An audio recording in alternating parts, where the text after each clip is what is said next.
नमस्कार दोस्तों, welcome to my YouTube channel state job. दोस्तों, अगर आप चैनल पे नए आए हो तो आपसे रिक्वेस्ट है दोस्तों, चैनल को सब्सक्राइब करके सपोर्ट कीजिएगा डेली जॉब नोटिफिकेशन के लिए। दोस्तों, छोटे यूट्यूबर हो, चैनल को सब्सक्राइब करके सपोर्ट कीजिएगा अगर इन्फॉर्मेशन वीडियो अच्छी लगे तो।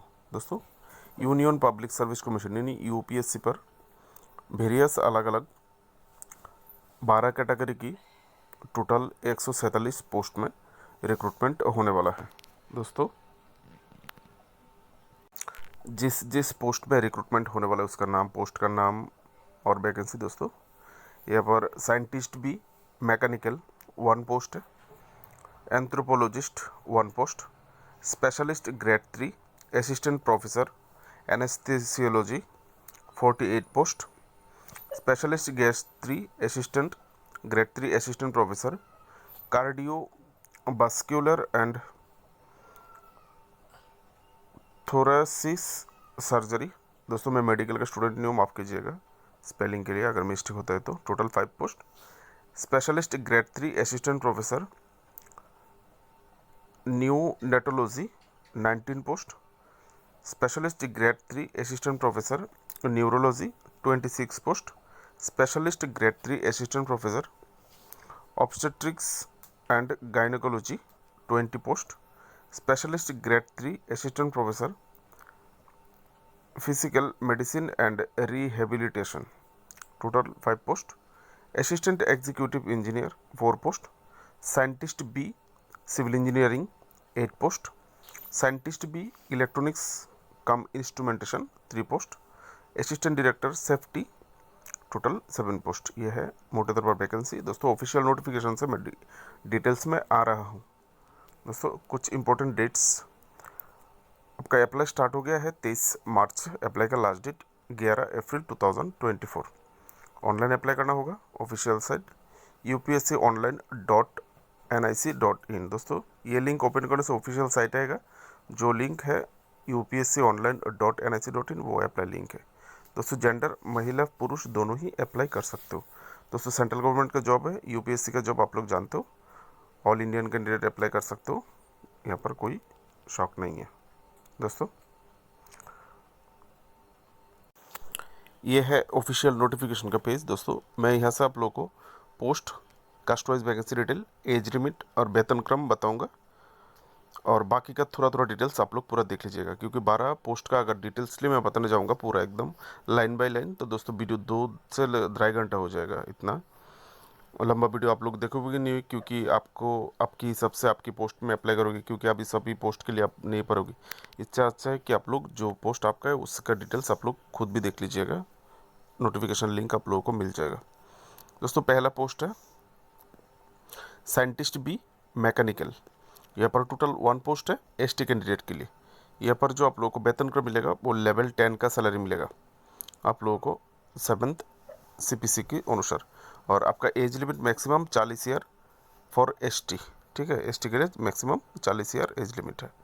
Essential qualification master degree in physics recognise university या फिर इंस्टीट्यूशन, और 1 ईयर प्रैक्टिकल एक्सपीरियंस, आपका प्रैक्टिकल एक्सपीरियंस होना चाहिए टेस्टिंग या फिर कैलिब्रेशन ऑफ इंजीनियरिंग मटेरियल्स अथवा प्रोडक्शन और इन प्रिसिशन मेजरमेंट या फिर मेट्रोलॉजी इन रिकॉग्नाइज्ड लेबोरेटरी अथवा इंस्टीट्यूट में। दोस्तों, अगर आपके पास मास्टर डिग्री और ये 1 ईयर का एक प्रैक्टिकल एक्सपीरियंस नहीं है तो आपके लिए दूसरा ऑप्शन है, ऑप्शन बी। यहाँ पर आपको बैचलर ऑफ इंजीनियरिंग अथवा bachelor of technology in mechanical engineering या फिर मेट्रोलॉजिकल इंजीनियरिंग में होना चाहिए, बैचलर ऑफ इंजीनियरिंग या फिर बैचलर ऑफ टेक्नोलॉजी। दोस्तों, साथ में आपको 2 साल का प्रैक्टिकल एक्सपीरियंस चाहिए। ऊपर में जो टेस्ट बताए गए थे यहाँ पर भी सेम टेस्ट, टेस्टिंग अथवा कैलिब्रेशन ऑफ इंजीनियरिंग मटेरियल्स अथवा प्रोडक्शन और इन प्रिसिशन मेजरमेंट अथवा मेट्रोलॉजी। ठीक है दोस्तों, डिज़ायरेबल क्वालिफिकेशन आप लोग देख लीजिएगा। डिज़ायरेबल क्वालिफिकेशन ना भी हो तो भी आप अप्लाई कर सकते हो। यहाँ पर कुछ नोट्स है, नोट्स 1 नोट्स 2 ये आप लोग पढ़ लीजिएगा, क्या क्या ड्यूटी होगा यहाँ पर दिया हुआ है। साइंटिस्ट भी ड्यूटी भी दिया हुआ है, आप लोग पढ़ के देख लीजिएगा। ठीक है, वीडियो को पोस्ट करके भी देख सकते हो, बाद में ओपन करके देख लीजिएगा। Other details, headquarters Kolkata, candidate Kolkata candidate is liable to serve anywhere in India and the regional office. मुझे समझ में नहीं, आप लोग देख लीजिएगा दोस्तों। सेकंड पोस्ट है anthropologist, category physical anthropology division पे, ठीक है। एंथ्रोपोलॉजी 1 पोस्ट है ओबीसी कैंडिडेट के लिए। दोस्तों यहाँ पर जो suitability of the PWD candidate जो है, किस प्रकार का पीडब्ल्यूडी कैंडिडेट इस पोस्ट के लिए भी अप्लाई कर सकते हो। आप यहाँ पर दिया हुआ है OLA, DW, AAB, क्या क्या है आप लोग देख लीजिएगा, ठीक है। यहाँ पर दोस्तों आप लोगों को सैलरी एंथ्रोपोलॉजिस्ट के लिए सैलरी मिलेगा, लेवल 10 का पे स्केल आप लोगों को दिया जाएगा। और दोस्तों age limit 38 year maximum for OBC, क्योंकि ये पोस्ट ओबीसी कैंडिडेट के लिए है, इसलिए मैक्सिमम 38 ईयर। जो क्वालिफिकेशन चाहिए दोस्तों एंथ्रोपोलॉजिस्ट के लिए, master degree in anthropology recognized university with साथ में more than 50% papers in physics anthropology biological अथवा biological anthropology in the final year examination. Final year में आपको मोर देन 50% से भी ज़्यादा आपको पाना होगा, 50% से ज़्यादा पाना होगा फिजिकल एंथ्रोपोलॉजी या फिर बायोलॉजिकल एंथ्रोपोलॉजी पे, ठीक है, फाइनल ईयर एग्जामिनेशन में। और साथ में दोस्तों एक्सपीरियंस है 3 साल का रिसर्च एक्सपीरियंस चाहिए इन एंथ्रोपोलॉजी पे, ठीक है। बाकी का नोट्स एंड अदर जितने भी डिटेल्स है आप लोग पढ़ लीजिएगा। जो 3 नंबर पे है दोस्तों वैकेंसी, यह है scientist specialist grade 3 assistant professor anaesthesiology दोस्तों। पोस्टिंग और department of health and family welfare, ministry of health and family welfare. दोस्तों यहाँ पर जो वैकेंसी है टोटल 48 वैकेंसी है। 48 वैकेंसी में से यूआर के लिए 16 पोस्ट, ईडब्ल्यूएस कैंडिडेट के लिए 3 पोस्ट, ओबीसी के लिए 25 पोस्ट, एससी के लिए 3 पोस्ट, एसटी के लिए 1 पोस्ट। और इसमें इस 48 पोस्ट में से 5 पोस्ट पीडब्ल्यूडी कैंडिडेट के लिए रिजर्व्ड है। दोस्तों पीडब्ल्यूडी कैटेगरी आप यहाँ से देख सकते हो, दिया हुआ है कौन कौन पीडब्ल्यूडी कैटेगरी अप्लाई कर सकते हो इस पोस्ट के लिए, देख लीजिएगा अपने अपने हिसाब से, ठीक है। वीडियो को पोस्ट करके अपना कैटेगरी आप चूज़ कर लीजिएगा। दोस्तों स्पेशलिस्ट एनेस्थीसियोलॉजी असिस्टेंट प्रोफेसर के लिए जो पे स्केल मिलेगा, लेवल 11 का पे स्केल आप लोगों को दिया जाएगा सेंट्रल गवर्नमेंट की 7th CPC के अनुसार। यहाँ पर जो पोस्ट मैक्सिमम एज लिमिट है, ईआर ईडब्ल्यूएस कैंडिडेट के लिए 40 ईयर मैक्सिमम है, 43 year for OBC, SC ST के लिए 45 ईयर और पीडब्ल्यूडी कैंडिडेट के लिए 50 ईयर। दोस्तों एनेस्थीसियोलॉजी के लिए जो क्वालिफिकेशन चाहिए, आपको MBBS डिग्री होना चाहिए, मेडिकल काउंसिल एक्ट 1956 की ब्रैकेट में 102 ऑफ 1956 जो सेक्शन है, इसकी सेक्शन का फर्स्ट शेड्यूल अथवा सेकंड शेड्यूल अथवा part 2 of the third schedule के अनुसार आपको MBBS डिग्री आपके पास होना चाहिए, ठीक है। ऑप्शन 2 में दोस्तों post graduate degree in the concern speciality, जो स्पेशलिटी कॉन्सर्न स्पेशलिटी क्या है, एनेस्थीसियोलॉजी। अगर आपके पास एनेस्थीसियोलॉजी में super speciality special degree post graduate degree है एनेस्थीसियोलॉजी में, अथवा masters of surgery anaesthesiology degree है, अथवा डिप्लोमेट नेशनल बोर्ड एनेस्थीसियोलॉजी का डिग्री है, तो भी आप अप्लाई कर सकते हो। एक्सपीरियंस दोस्तों यहाँ पर चाहिए, एटलीस्ट 3 ईयर टीचिंग एक्सपीरियंस चाहिए एज ए सीनियर रेसिडेंट। आपको एज ए सीनियर रेसिडेंट के तौर पर 3 साल का टीचिंग एक्सपीरियंस होना चाहिए, अथवा ट्यूटर अथवा डेमोन्स्ट्रेटर अथवा रजिस्टर अथवा असिस्टेंट प्रोफेसर अथवा lecturer in the concern speciality अथवा super speciality in recognized teaching institute, किसी भी सरकारी रिकॉग्नाइज्ड टीचिंग इंस्टीट्यूशन पे। बाकी के डिटेल्स सारे लोग आप लोग पढ़ लीजिएगा, देख के वीडियो को पोस्ट करके देख सकते हो। ये नोटिफिकेशन लिंक आप लोगों के लिए डिस्क्रिप्शन पर अवेलेबल है, आप लोग जाके डिटेल्स वहाँ से भी देख सकते हो।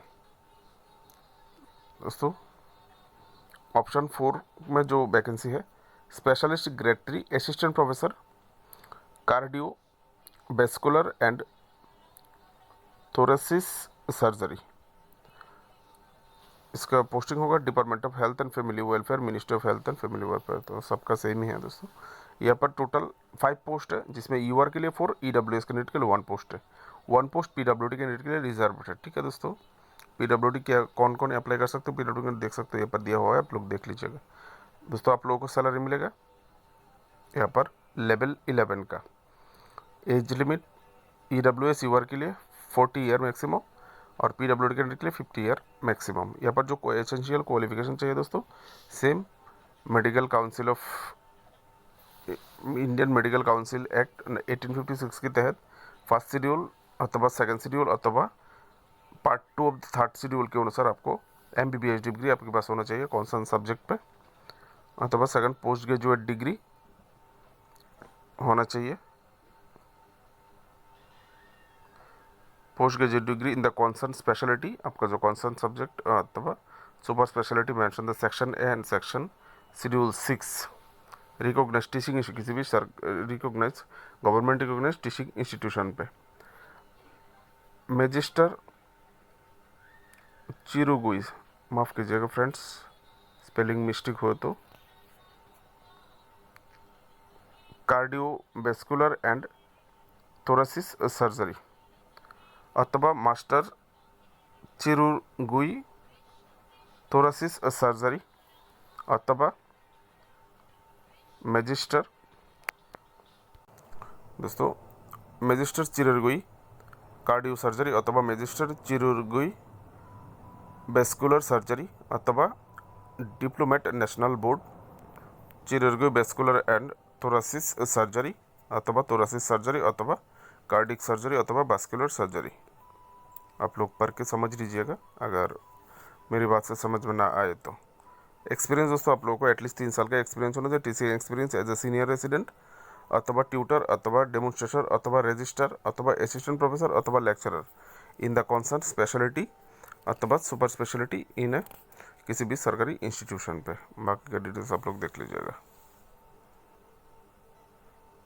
दोस्तों। ऑप्शन 5 में specialist grade 3 assistant professor neonatology, total 19 post है, जिसमें यूआर के लिए 8, ईडब्ल्यूएस कैंडिडेट के लिए 1, ओबीसी के लिए 6, एससी के लिए 3, एसटी के लिए 1, जिसमें पीडब्ल्यूडी कैंडिडेट के लिए 2 पोस्ट रिजर्व है। पीडब्ल्यूडी कैंडिडेट कैटेगरी आप देख सकते हो, ऐसे वीडियो से पोस्ट करके देख लीजिएगा कौन कौन पीडब्ल्यूडी अप्लाई कर सकते हो। लेवल इनेबल का सैलरी मिलेगा यूआर ईडब्ल्यूएस कैंडिडेट के लिए 40 year maximum, 43 year for OBC, 45 year for SC ST और 50 year for PWD candidate. Educational qualification same दोस्तों, इंडियन मेडिकल काउंसिल एक्ट के द्वारा MBBS डिग्री आपके पास होना चाहिए कौन सा सब्जेक्ट पे, या फिर post graduate degree in doctorate of medicine neonatology, या फिर डिप्लोमेट नेशनल बोर्ड न्यूनेटोलॉजी, अथवा doctor of medicine paediatrics with 2 year special training in neonatology, अथवा diplomate national board paediatrics with 2 year specialist training in neonatology. ठीक है। Experience दोस्तों यहाँ पर 3 साल का teaching experience as a senior resident, tutor, demonstration register, assistant professor, lecturer in the concern speciality या फिर सुपर स्पेशलिटी किसी भी रिकॉग्नाइज इंस्टीट्यूशन पे। दोस्तों 6 नंबर पोस्ट में यहाँ पर 26 पोस्ट है, specialist grade 3 assistant professor neurology. 26 post में यूआर के लिए 9, ईडब्ल्यूएस कैंडिडेट के लिए 1, ओबीसी के लिए 9, एससी के लिए 5, एसटी के लिए 2 पोस्ट और पीडब्ल्यूडी कैंडिडेट के लिए 2 पोस्ट रिजर्व है।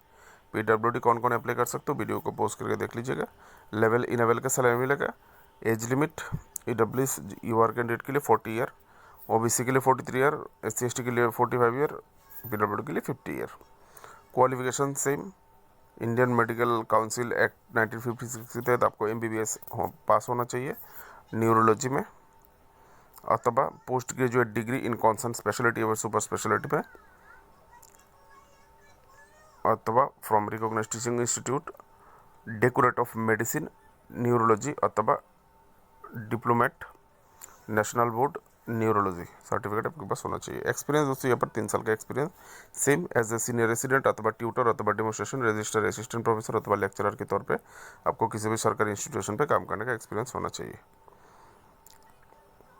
7 नंबर ऑप्शन पे दोस्तों specialist grade 3 assistant professor obstetrics and gynaecology, total 20 post है, जिसमें यूआर के लिए 11, ईडब्ल्यूएस कैंडिडेट के लिए 2, ओबीसी के लिए 4, एससी के लिए 2, एसटी के लिए 1 पोस्ट, पीडब्ल्यूडी कैंडिडेट के लिए रिजर्व है 20 पोस्ट में से। कौन कौन पीडब्ल्यूडी अप्लाई कर सकते हैं आप लोग देख सकते हो। लेवल 11 का सैलरी मिलेगा। Age limit 40 year UR candidate के लिए, AWS कैंडिडेट के लिए, 43 ओबीसी के लिए, 45 SC/ST और 50 year for PWD। Qualification same, Indian medical council act के तहत आपको MBBS पास होना चाहिए अपनी कॉन्सर्न सब्जेक्ट पे, ठीक है। और post graduate degree in concern speciality या फिर सुपर स्पेशलिटी। यहाँ पर आपको टीचिंग और टीचिंग इंस्टीट्यूट दोस्तों doctor of medicine obstetric of gynaecology अथवा masters of surgery obstetrics and gynaecology अथवा diplomate national board obstetrics and gynaecology में आपका पोस्ट ग्रेजुएट डिग्री होना चाहिए।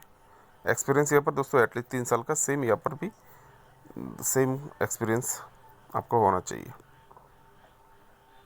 ऑप्शन 8 में दोस्तों जो पोस्ट है specialist grade 3 assistant professor physical medicine and rehabilitation. यहाँ पर टोटल 5 वैकेंसी है, जिसमें यूआर के लिए 2, EWS कैंडिडेट के लिए 1, ओबीसी के लिए 2, PWD कैंडिडेट के लिए 2 पोस्ट रिजर्व है। कौन कौन PWD अप्लाई कर सकते हैं आप लोग वीडियो को पॉज करके देख सकते हो। यहाँ से आप लोगों को जो स्केल मिलेगा वो लेवल 11 का सैलरी मिलेगा।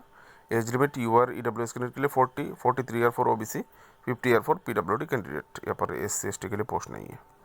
Qualification same, Indian medical council act 1956 के तहत MBBS डिग्री होना चाहिए आपके पास कॉन्सर्न सब्जेक्ट में। पोस्ट ग्रेजुएट डिग्री देखिए, पोस्ट ग्रेजुएट डिग्री यहाँ पर बहुत सारी डिग्री दिया हुआ है और साथ में एक्सपीरियंस। आप लोग थोड़ा वीडियो को पॉज करके पढ़ के देख लीजिएगा। यहाँ पर भी 3 साल का एक्सपीरियंस चाहिए, teaching experience as a senior resident tutor demonstration register assistant professor lecturer के तौर पे सरकारी इंस्टीट्यूशन पे काम करने का एक्सपीरियंस आपके पास लेक्चरर के तौर पे काम करने का एक्सपीरियंस होना चाहिए। 9 नंबर पोस्ट में assistant executive engineer in central ground water board department of water resource river development and Ganga rejuvenation ministry of जल शक्ति। टोटल 4 वैकेंसी है, जिसमें यूआर के लिए 2, EWS कैंडिडेट के लिए 1, जिसमें PWD कैंडिडेट के लिए 1 पोस्ट रिजर्व है। दोस्तों PWD कैंडिडेट कौन कौन अप्लाई कर सकते हो वीडियो को पोस्ट करके देख लीजिएगा। लेवल 10 का सैलरी मिलेगा दोस्तों। ये एग्जीक्यूटिव असिस्टेंट एग्जीक्यूटिव इंजीनियर के लिए मैसेज आ गया था शायद। लेवल 10 का सैलरी मिलेगा असिस्टेंट एग्जीक्यूटिव इंजीनियर के लिए। 35 ईयर यूआर EWS कैंडिडेट के लिए असिस्टेंट एग्जीक्यूटिव इंजीनियर का जो मैक्सिमम एज लिमिट, और 45 ईयर फॉर PWD कैंडिडेट के लिए, ठीक है। जो क्वालिफिकेशन चाहिए असिस्टेंट एग्जीक्यूटिव इंजीनियर के लिए बैचलर डिग्री इन ड्रिलिंग अथवा माइनिंग अथवा मैकेनिकल अथवा इलेक्ट्रिकल अथवा सिविल इंजीनियरिंग अथवा एग्रीकल्चरल इंजीनियरिंग अथवा पेट्रोलियम टेक्नोलॉजी, इनमें से किसी भी एक में से आपका डिग्री होना चाहिए। एक्सपीरियंस दोस्तों 2 साल का एक्सपीरियंस होना चाहिए। ऑपरेशन अथवा maintenance and repair of different type of drilling rigs अथवा construction of different types of tubewells और ground water development and management, ठीक है। उम्मीद है आपको समझ में आ गया होगा, देख लीजिएगा आप लोग। 10 नंबर पोस्ट में दोस्तों scientist B civil engineering central soil and material research station new Delhi department of water resource. यहाँ पर टोटल 8 पोस्ट है। यूआर के लिए 5, SC के लिए 2, ST के लिए 1 पोस्ट है। फिजिकली PWD का suitability for the post of PWD। यहाँ पर तो PWD के लिए रिजर्व कोई पोस्ट नहीं बताया है, लेकिन आप लोग अप्लाई कर सकते हो। आप PWD कैंडिडेट हो तो भी कौन कौन PWD कैंडिडेट इस पोस्ट के लिए अप्लाई कर सकते हो आप लोग यहाँ से देख सकते हो। लेवल 10 का सैलरी मिलेगा। 35 ईयर फॉर यूआर और 40 year for the SC/ST candidate, क्योंकि यहाँ पर PWD कैंडिडेट के लिए कोई पोस्ट नहीं बताया गया है, ठीक है। जो एसेंशियल क्वालिफिकेशन चाहिए दोस्तों bachelor degree in civil engineering है आपकी, सिविल इंजीनियरिंग पे बैचलर डिग्री तो आप अप्लाई कर सकते हो। Processing 3 year experience in civil engineering पे 3 साल का एक्सपीरियंस आपके पास होना चाहिए। दोस्तों 11 नंबर पोस्ट में साइंटिस्ट भी इलेक्ट्रॉनिक्स एंड इंस्ट्रूमेंटेशन, इलेक्ट्रॉनिक्स अथवा इंस्ट्रूमेंटेशन पोस्टिंग होगा central water and power research station Khadakwasla Pune department of water resource. दोस्तों आपको जो टोटल वैकेंसी यहाँ पर 3 पोस्ट है। EWS कैंडिडेट के लिए 1, OBC के लिए 1, SC के लिए 1, और 3 में से 1 पोस्ट PWD कैंडिडेट के लिए रिजर्व है। कौन कौन PWD कैंडिडेट अप्लाई कर सकते हो देख लीजिएगा पोस्ट करके। लेवल 10 का सैलरी मिलेगा। 35 ईयर फॉर EWS कैंडिडेट के लिए age limit, 38 year for OBC candidate के लिए, 40 year for SC, 45 year for PWD candidate. Educational qualification दोस्तों बैचलर डिग्री इन इलेक्ट्रॉनिक्स अथवा इंस्ट्रूमेंटेशन इंजीनियरिंग। एक्सपीरियंस दोस्तों 3 साल का रिसर्च एक्सपीरियंस इन इलेक्ट्रॉनिक्स या फिर इंस्ट्रूमेंटेशन। माय डियर फ्रेंड्स, यहाँ पर 12 नंबर का जो पोस्ट है वो है assistant director safety, total vacancy 7। UR के लिए 6, ईडब्ल्यूएस कैंडिडेट के लिए 1 पोस्ट पीडब्ल्यूडी कैंडिडेट के लिए रिजर्व है। वीडियो को पोस्ट करके देख लीजिएगा कौन कौन पीडब्ल्यूडी अप्लाई कर सकते हो। दोस्तों, पे स्केल मिलेगा लेवल 10 का। Age limit 35 year for UR EWS, 45 year for PWD. Qualification दोस्तों बैचलर डिग्री इन मैकेनिकल अथवा इलेक्ट्रिकल अथवा केमिकल अथवा मेरीन अथवा प्रोडक्शन अथवा इंडस्ट्रियल अथवा इंस्ट्रूमेंटेशन अथवा सिविल इंजीनियरिंग अथवा आर्किटेक्चर अथवा टेक्सटाइल केमिस्ट्री अथवा टेक्सटाइल टेक्नोलॉजी अथवा कंप्यूटर साइंस अथवा इलेक्ट्रॉनिक्स एंड कम्युनिकेशन ऑफ किसी भी सरकारी इंस्टीट्यूशन से। बहुत सारी डिग्रियां हैं, इनमें से कोई भी डिग्री आपके पास है बैचलर डिग्री तो आप अप्लाई कर सकते हो। एक्सपीरियंस 3 साल का एक्सपीरियंस इन हैंडलिंग, आपको 3 साल का एक्सपीरियंस होना चाहिए हैंडलिंग वेरियस एस्पेक्ट, अलग अलग परिप्रेक्षित पे आधार पे। इंडस्ट्रियल सेफ्टी इन फैक्ट्री अथवा डॉक, जो शिप का डॉक होता है, dock and ship construction site, ship जहाँ पर जहाज बनते हैं, और physical and chemical testing of textile in industrial concern. कहाँ कहाँ आपको एक्सपीरियंस होना चाहिए, आप लोग 3 साल का, ठीक है, आप लोग जगह देख लीजिए। अथवा रिसर्च लेबोरेटरी अथवा टेक्निकल इंस्टीट्यूशन, किसी भी टेक्निकल इंस्टीट्यूशन पे या फिर रिसर्च लेबोरेटरी पे, अथवा टेक्निकल इंस्टीट्यूशन अथवा ऑर्गेनाइजेशन, किसी भी ऑर्गेनाइजेशन पे, अथवा in a government department dealing with the administration of factories. अगर किसी भी फैक्ट्री गवर्नमेंट डील करता हो वहाँ पर भी अगर आपने 3 साल का रिसर्च के तौर पे काम किया है फैक्ट्री पे तो भी आप अप्लाई कर सकते हो। अथवा द डॉक वर्कर्स, जो कि डॉक जो जहाज का जो डॉक है, dock workers safety health and welfare में अगर अपने प्रैक्टिस है तो भी आप अप्लाई कर सकते हो। अथवा the building and other construction workers, जैसे कि regulation of employment construction service, ठीक, तो भी आप अप्लाई कर सकते हो। डिज़ायरेबल, यहाँ पर कुछ क्वालिफिकेशन है, अगर आपके पास ये सब सर्टिफिकेट है, डिग्री है, तो आप एडवांटेज मिलेगा। डिज़ायरेबल ना हो तो भी आप अप्लाई कर सकते हो। दोस्तों, ये था आपका post, age limit, caste wise age limit, caste wise vacancy detail. यहाँ तक मैंने आप लोगों को बताया। उम्मीद है आप लोगों को इन्फॉर्मेशन मिल गया होगा। दोस्तों, इंपॉर्टेंट डेट्स यहाँ पर 23 तारीख को अप्लाई स्टार्ट होने वाला है, और जो वेबसाइट मैंने बताया था पहले शुरुआत में upsconline.nic.in, यहाँ पर जाके आप लोगों को अप्लाई करना होगा। 11 अप्रैल 2024 तक अप्लाई लिंक खुला है, रात की 11:59 तक, यानी रात की 12 बजे से 1 मिनट पहले तक आप लोग अप्लाई कर सकते हो, ठीक है।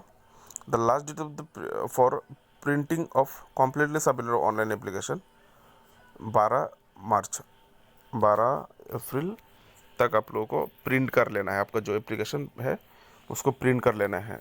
12 तारीख निकल जाएगा तो आप अप्लाई, एप्लीकेशन का जो प्रिंट आउट है आप निकाल नहीं पाओगे।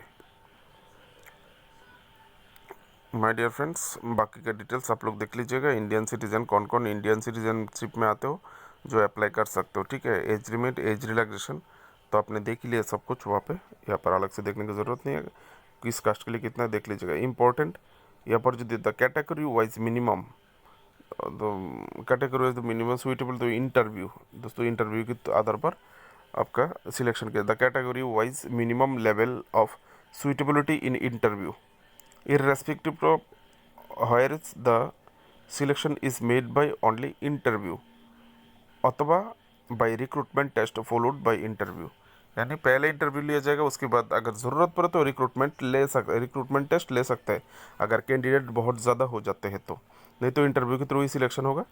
और जिसमें यूआर ईडब्ल्यूएस कैंडिडेट को 50 मार्क पाना होगा, ओबीसी को 45 मार्क पाना होगा, SC ST PWD कैंडिडेट को 40 मार्क पाना होगा, out of total marks interview being 100, यानी 100 मार्क का इंटरव्यू होगा। इनमें से आपको किस कास्ट को कितना पाना होगा आप लोग यहाँ से देख सकते हो, उसी के आधार पर आप लोग इंटरव्यू के लिए तैयारी कीजिए। दोस्तों, एप्लीकेशन यहाँ से देखिए, एप्लीकेशन फ़ी 25 रुपये एप्लीकेशन फ़ी, वो भी महिला SC ST PWD कैंडिडेट जो है उनको देना नहीं पड़ेगा, ठीक है। माय डियर फ्रेंड्स, पढ़ लीजिएगा, बाकी का थोड़ा डिटेल्स आप लोग। वीडियो बहुत लंबा हो गया, 24-25 मिनट हो गया, मैं और लंबा नहीं करना चाहता। अगर इन्फॉर्मेशन आपके लिए हेल्पफुल रहे और डेली आप लोगों को नोटिफिकेशन चाहिए, आपको लगता है कि आप लोगों के लिए मेहनत किया और आप लोगों के लिए मेहनत करता हूँ, तो प्लीज़, छोटी यूट्यूबर हूँ, ज़्यादा कुछ नहीं मिलता है यूट्यूब से, हो सके तो सब्सक्राइब करके बड़े यूट्यूबर बनने में मदद कीजिएगा। मेरी तरफ से आप लोगों के लिए बेस्ट ऑफ लक। और आप लोगों को अगर ये नोटिफिकेशन लिंक चाहिए तो आप लोग वीडियो डिस्क्रिप्शन पे जाइए, वहाँ पर मैंने लिंक दे दिया। आप लोग पूरा डिटेल्स आराम से अपना अपना जो आपकी पोस्ट का जो डिटेल्स है, आप आराम से बैठ के देख सकते हो अलग अलग, और अप्लाई लिंक पे क्लिक करके ऑनलाइन अप्लाई कर सकते हो। मेरी तरफ से आप लोगों के लिए शुभकामनाएं, बेस्ट ऑफ लक और दूल यात्रा की शुभकामनाएं सबको। जय श्री कृष्ण।